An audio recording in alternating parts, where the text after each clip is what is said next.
Hello everyone. Today we will solve one question of GATE 2021. This is from subject linear algebra. Question is, let A be 3 cross 4 matrix and B is 4 cross 3 matrix with real entries, and it is given that AB is non-singular matrix. Non-singular मतलब determinant is non-zero. ठीक है. Then the following statements are, then we have two statements. P statement is nullity of A is 0 and Q statement is BA is a non-singular matrix. These are four options. We have to choose which option is correct. So we have to check that P statement is true or false and same statement Q is true or false. So before solving this question, we will see some results. First result is, if we have a matrix A of order n cross m and matrix B of order m cross n, such that n is smaller than m, they are not equal, then order of AB will be n cross n and order of BA is m cross m. The result is that non-zero eigenvalue of AB and BA are equal. All non-zero eigenvalues are equal. So in given question we have matrix A of order this and B of order 4 cross 3. Then matrix AB का order हो जाएगा 3 cross 3 and order of matrix B is 4 cross 4. ठीक है. Now according to question it is given that AB is non-singular. AB non singular है मतलब determinant जो है वो नॉन ज़ीरो है. और डिटर्मिनेंट क्या होता है? Product of eigen values.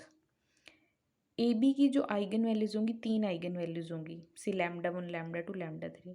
तो इनकी जो प्रोडक्ट होगी lambda 1 into lambda 2 into lambda 3 वो नॉन ज़ीरो है. ठीक है. तो इसका मतलब तीनों आइगन वैल्यूज़ जो होंगी वो नॉन ज़ीरो होंगी.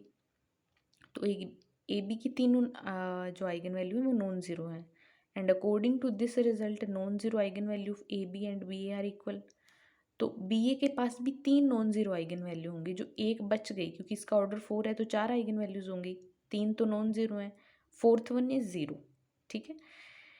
तो एक आइगन वैल्यूज पक्का ज़ीरो हो गई. अब डिटर्मिनेंट होता क्या है? Product of eigen values. अब एक आइगन वैल्यू ज़ीरो है तो इसका डिटर्मिनेंट भी ज़ीरो आ जाएगा. तो बी ए मैट्रिक्स जो है वो सिंगुलर मैट्रिक्स बन गई क्योंकि इसका डिटर्मिनेंट ज़ीरो आ गया. ठीक है. बी ए सिंगुलर मैट्रिक्स है. But according to this statement B A is non singular. So जो क्यू स्टेटमेंट है वो फॉल्स स्टेटमेंट है. तो क्यू का पता चल गया. अब स्टेटमेंट पी को देखते हैं. पी में नलिटी ऑफ ए की बात की गई है. तो सबसे पहले हम ये देखते हैं कि अगर हमें कोई भी मैट्रिक्स गिवन हो तो उसको हम, जैसे ये एक मैट्रिक्स फॉर्म है तो इसी तरह इसकी ट्रांसफॉर्मेशनल फॉर्म क्या होगी. किसी भी मैट्रिक्स को इस तरह हम लिख सकते हैं एज अ ट्रांसफॉर्मेशन की फॉर्म में. और वो कहाँ से कहाँ तक होगी.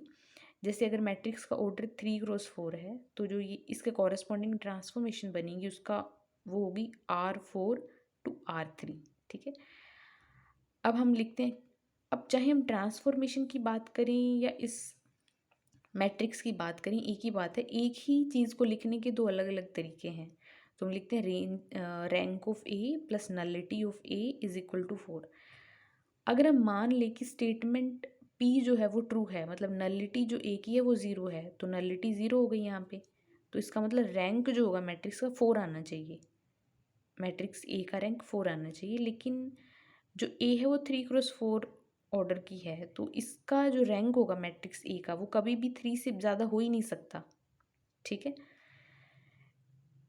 क्योंकि 3 से कभी भी ज़्यादा नहीं होगा. और लेकिन यहाँ ये बोल रहे हैं कि रैंक 4 आना चाहिए. तो ये कॉन्ट्राडिक्शन स्टेटमेंट बन रही है. वो किसकी वजह से बन रही है? क्योंकि हमने नलिटी को ज़ीरो लेके चल रहे हैं. तो इसका मतलब क्यू स्टेटमेंट भी ज़ीरो है. अब पी स्टेटमेंट भी फॉल्स हो गई. तो पी स्टेटमेंट भी फॉल्स है, क्यू स्टेटमेंट भी फॉल्स है. तो ये ऑप्शन डी मतलब ट्रू हो गया. It says that both P and Q are false. So option D is correct.